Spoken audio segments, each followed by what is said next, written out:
Je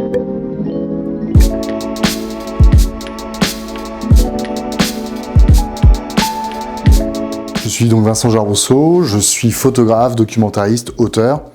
Voilà, ça fait 10 ans à peu près que je travaille sur des projets documentaires qui sont finalisés sous forme de livres, édités aux éditions Les Arènes. Donc ce sont des romans photos documentaires, des livres qui portent sur des sujets sociétaux, politiques, dans la France de la fin des années 2010 et du début des années 2020.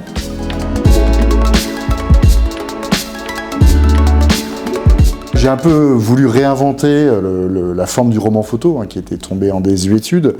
Une réinvention dans la mesure où c'est pas du tout les romans photos à l'eau de rose ou humoristiques que l'on pouvait lire par le passé, qui existent encore, qui reviennent d'ailleurs, mais j'ai détourné un peu ce genre pour en faire du documentaire, en alliant à la fois la force de l'image dans la narration, mais aussi en restituant la parole des protagonistes que je suis dans mes travaux.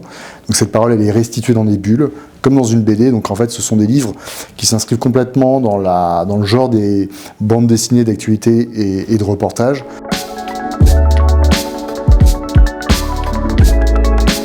Moi, je suis né avec le papier, je suis resté avec le papier, je voue un amour, je dirais, pour les livres de manière générale. Je suis un lecteur assidu et mon appartement et les murs de mon appartement sont recouverts de livres.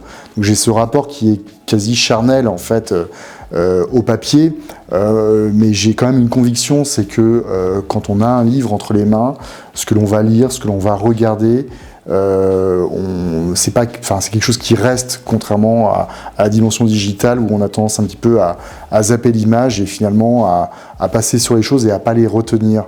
Je trouve que le papier impacte beaucoup plus. Et oui, il y a cette dimension charnelle qui est beaucoup plus forte, qui reste, sur laquelle on peut revenir.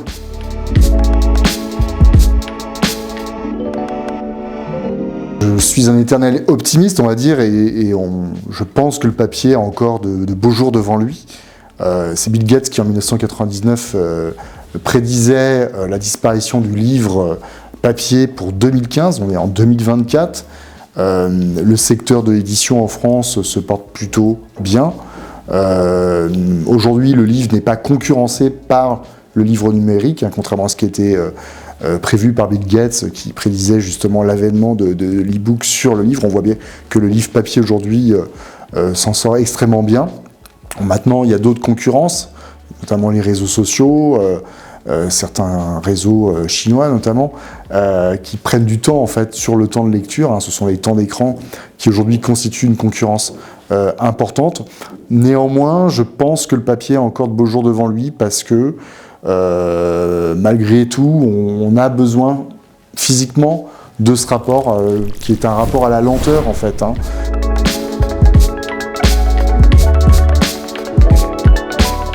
C'est vrai qu'aujourd'hui, là je travaille sur un projet documentaire autour de l'enseignement professionnel, donc avec des jeunes issus des classes populaires, à la fois en zone rurale et dans des cités, dans l'Oise. Ces enfants sont assez loin de l'objet livre, très clairement. Et quand je leur ai expliqué mon projet, il y avait une certaine fascination.